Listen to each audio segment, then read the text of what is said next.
నమస్కారం, నేను మీ ప్రసాద్ అల్లమరాజు. మన పిఎస్ఆర్ యాపిల్ టీవీ ఛానల్కు సుస్వాగతం. ఈరోజు వార్తల్లో ముఖ్యాంశాలు మీకోసం. యాపిల్ డయాగ్నోస్టిక్ మెడికల్ సెంటర్ విశిష్ట నైపుణ్యం గల డాక్టర్ల పర్యవేక్షణలో 20 సంవత్సరాలుగా అందుబాటు ఫీజులు, నమ్మకమైన రిపోర్టులు. యాపిల్ డయాగ్నోస్టిక్ సెంటర్ అత్యాధునిక వైద్య సేవలను అందుబాటు ఫీజుల్లో అందించే వైద్య సంస్థ. పేషెంట్లు తమ డయాగ్నోస్టిక్ టెస్ట్ల కోసం ఎంతైతే అవసరం ఉందో అంతే ఫీజు ఇక్కడ ఉంటుంది. ఇక్కడ మీరు చెల్లించే ప్రతి రూపాయికి విలువ ఉంటుంది. అందుకే గత 20 సంవత్సరాలుగా వేలాది మంది మధ్యలో గుర్తింపు పొందింది. డయాగ్నోస్టిక్ టెస్ట్ల కోసం అనవసర ఖర్చులు తగ్గించుకోవాలంటే అడుగు పెట్టండి Apple Diagnostic Medical Centre, Kukatpally, Moosapet, Bachupally, Nalgonda మరియు మహబూబ్నగర్. సంప్రదించవలసిన నంబర్లు 9000 97980 8008804014.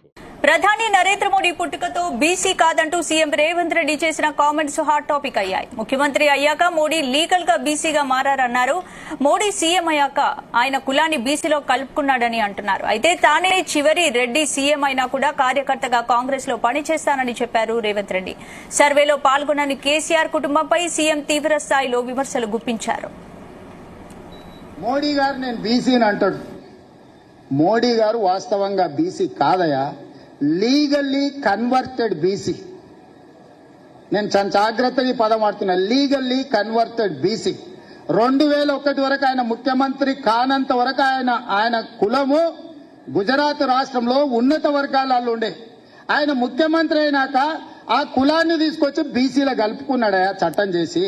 ఆయన పుట్టుకతో బీసీ కాదు.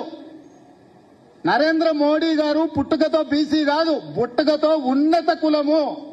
కానీ 2001లో ఆయన ముఖ్యమంత్రి అయిన తర్వాత ఆయన కులాన్ని తీసుకొచ్చి బీసీ కులాలలో కలిపి మీ దాంట్లో ఇత్తేసి పొత్తుగూడిండు.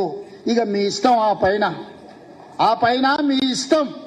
ఆయన కుర్చీలో నేను బీసీని ఉన్నా కదా మీకు అందరికి ఎందుకు అంటుండు. మోడీ గారు నేను బీసీని అంటాడు. మోడీ గారు వాస్తవంగా బీసీ కాదయా, లీగల్లీ కన్వర్టెడ్ బీసీ. నేను చాలా జాగ్రత్తగా ఈ పదం వాడుతున్నా, లీగల్లీ కన్వర్టెడ్ బీసీ. 2001 వరకు ఆయన ముఖ్యమంత్రి కానంత వరకు ఆయన కులము గుజరాత్ రాష్ట్రంలో ఉన్నత వర్గాలలో ఉండే. ఆయన ముఖ్యమంత్రి అయినాక ఆ కులాన్ని తీసుకొచ్చి బీసీలో కలుపుకున్నాడయా చట్టం చేసి.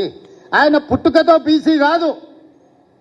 నరేంద్ర మోడీ గారు పుట్టుకతో బీసీ కాదు, పుట్టుకతో ఉన్నత కులము. కానీ 2001లో ఆయన ముఖ్యమంత్రి అయిన తర్వాత ఆయన కులాన్ని తీసుకొచ్చి బీసీ కులాలలో కలిపి మీ దాంట్లో ఇత్తేసి పొత్తుగూడిండు. ఇక మీ ఇష్టం, ఆ పైన మీ ఇష్టం. ఆయన కుర్చీలో నేను బీసీని ఉన్నా కదా మీకు అందరికి ఎందుకు అంటుండు. ఆయన సర్టిఫికెట్ ఈరోజు బీసీ ఉండొచ్చు, కానీ మనస్తత్వం మాత్రము బీసీల వ్యతిరేక మనస్తత్వం.